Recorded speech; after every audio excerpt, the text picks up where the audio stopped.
Hello and welcome back.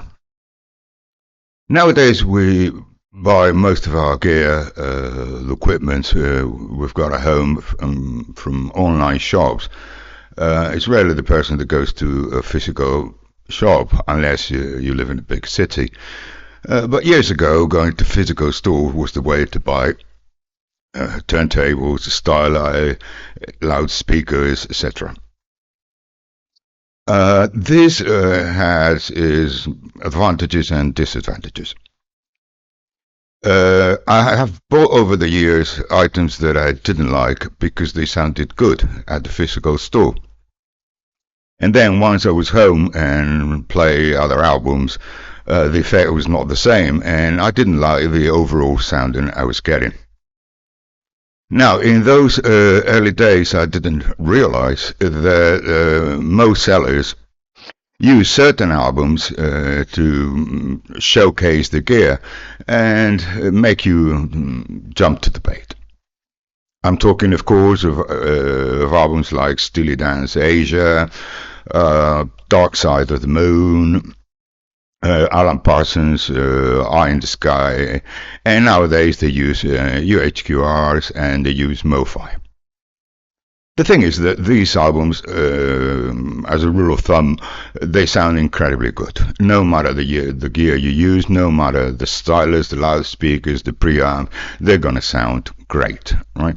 And they might fool you into believing that that's the sound you're gonna get once you arrive home. Now, that's far from true because we've got different rooms, we've got different acoustics, and not all the individual pieces of the equipment is a copycat of what they got at the store.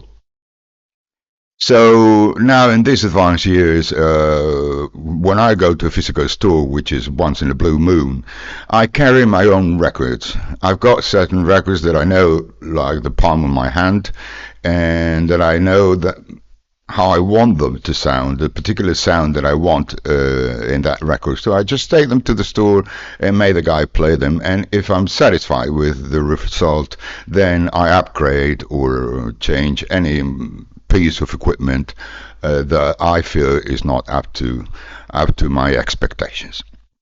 So I'm going to show you some of these albums, the ones I use the most, and I'm going to tell you why I use these specific albums and not others.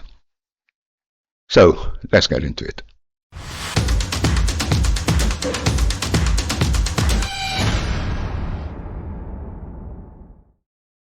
The first one is Roxy Music, Avalon. The UK first pressing. This album was also used, if memory serves, by Michael Femer in the late 80s when he compared the sound of vinyl to the sound of CD and stating that the vinyl was superior. I'm not going to get into that. We're not here for that. It's just that this album sounds so good that it can be used as a test album. There's so many instruments. It's very dynamic. It's got a fantastic sound stage. Lots of instruments that you can hear individually, right? And sometimes they're hard to master, like the saxophone or the cymbals or rare instruments that are sometimes used in recordings. So when I play this one and everything is to my liking, I know I'm doing the right thing and that I'm upgrading in the right direction. Now, jazz. I'm going to show you this one. This is the very best of Diana Krall, if we're led to believe by the title, but any Diana Krall vinyl is going to sound superb. It's a test album. If you like the Canadian pianist, you're in for a treat. And I bought this album before buying individual albums to know whether I like the sound or not. This is a good test pressing album. The voice, the piano. The piano is a hard nut to crack when mastering. And the bass. There are very few instruments, mainly bass, drums, piano, and her voice, and sometimes electric guitar here and there. But if you got good equipment and a very resolving stylus, you can hear all of them in the room. You can hear Diana playing the piano and singing to you in the room. You can hear the bass. You can hear the electric guitar and the piano in a formidable way, right? And when this happens, you know you got the right equipment. Next one, T for the Tillerman, Cat Stevens.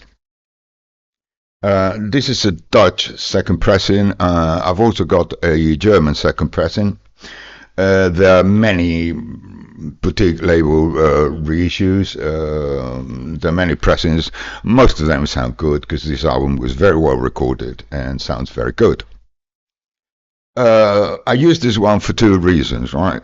To detect the acoustic guitar, to make sure the acoustic guitar sounds the way I want it to sound, and also Cat Stevens' voice, because it's got a wide range, a vocal wide range, and I want the equipment to capture that. Right? The track I most often use is Hard-Headed Woman. When halfway through, before I know a lot of fancy dancers, right? The song starts building up, and the instruments all come together in an incredible way. Many people say that this album was meant to be aggressive in the singing, and that's what Cat Stevens was after. I don't really know. I like the Dutch and the German pressings because they're mellow. They're very, very smooth, and I always look for that sound. So I want my styler to reproduce that very sound. I also use Father and Son because it's sung in two different octaves, and you can very well tell the difference. And the acoustic guitar is to die for, and I can tell the difference between different pressings with my gear.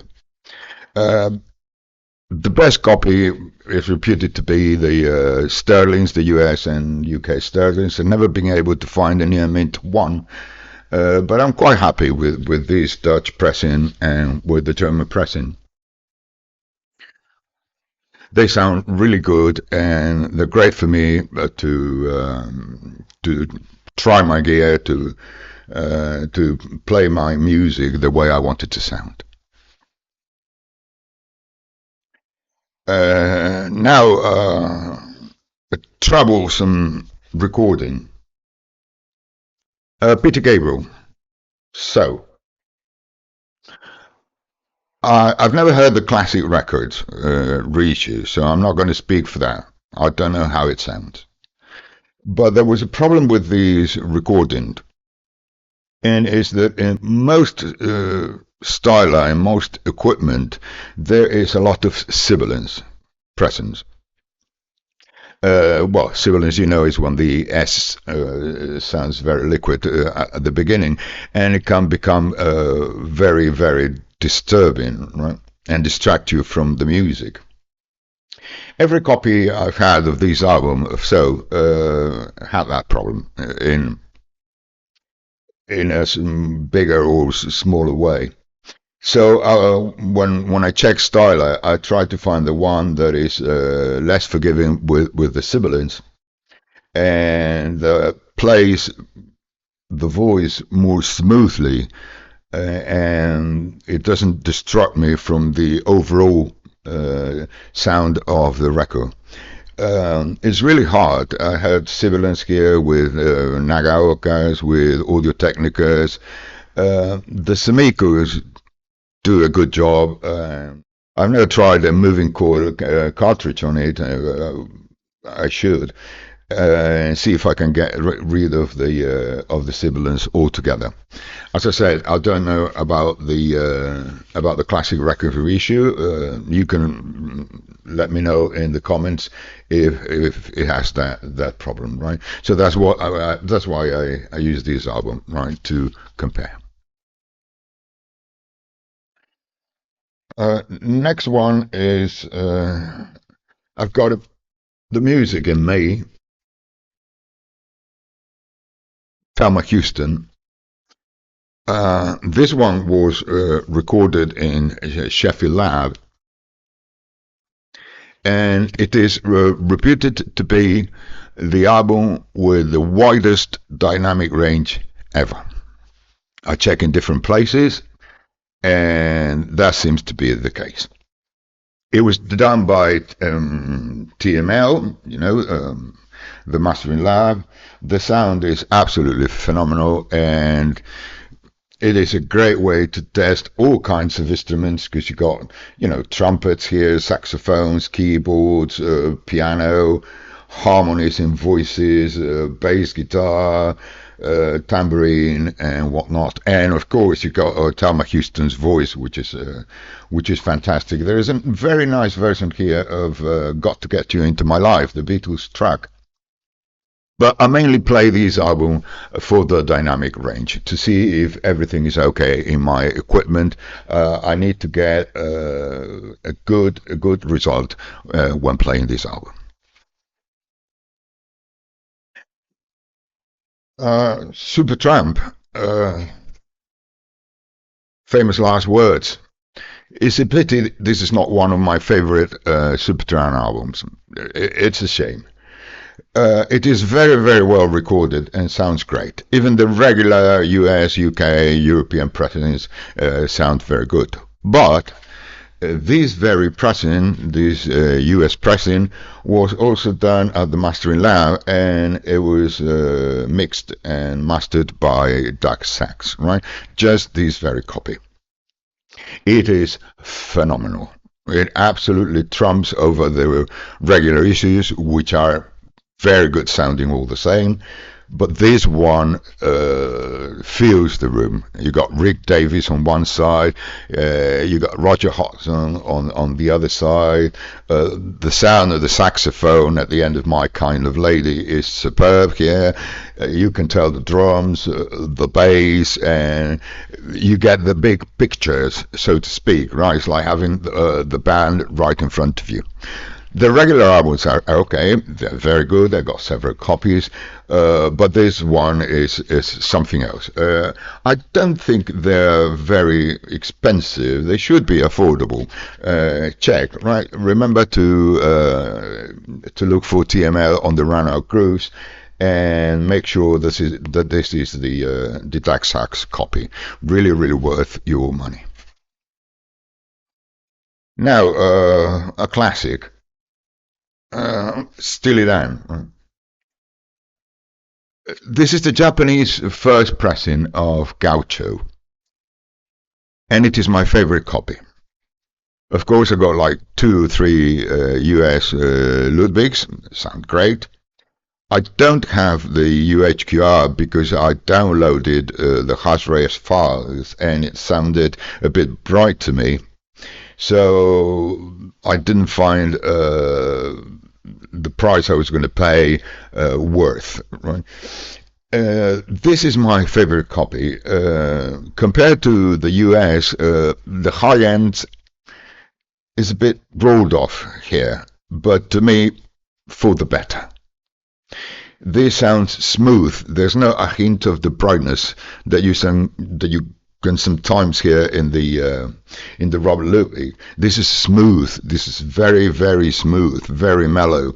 And you get all the instruments, of course, filling the room, jumping out of the speakers, up and down the wall. Sometimes the drones are in the ceiling, and it is the one that I play, and when I finish playing, I always get the feeling of playing it over again. To me, it is that good. If you're happy with your UHQR, fantastic. If you're happy with your US Ludwig, great. But I also use this one to try my equipment because of that, because I can't see a hint of brightness in this copy, whereas the Ludwig can get to me harsh at certain places. But just that's me. I don't know about its regular price nowadays, retail price, but I suppose that if you don't care about the Obi, you can still buy one of these for an affordable price. And the last one for today, Pink Floyd, The Wall. This is the Japanese first pressing.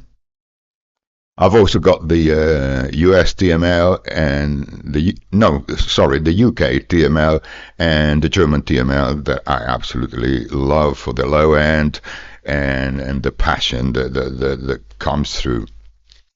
But this one is special to me, this Japanese first pressing, because you need to have the equipment very well tuned up.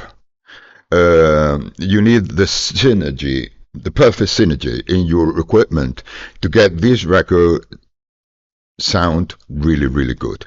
But if you do, to me, this one beats the UK and the German. I don't know about the US or the US promo because I never heard them, but this one, when you got good gear and as I said, there's a synergy in your equipment, this sounds tremendous. Otherwise, it becomes bright. It can be very analytical. It can be very clinical. It may lack bass. So there are many things that you have to consider and worry about. The giveaway is David Gilmour's solo. Comfortably numb. Right? This solo here absolutely transports you into space. Right? It makes you, I don't know, you get goosebumps, right, listening to that on this copy. But as I say, it's a difficult copy to get the right sound from, but it is a very good way to test your equipment. Right, and that's basically all for today. Let me know if there are any albums that you use as test albums or to test your gears, and let me know what you think about this one. Thanks for listening. Thanks for your time. If you're new to the channel, please consider subscribing. Take care.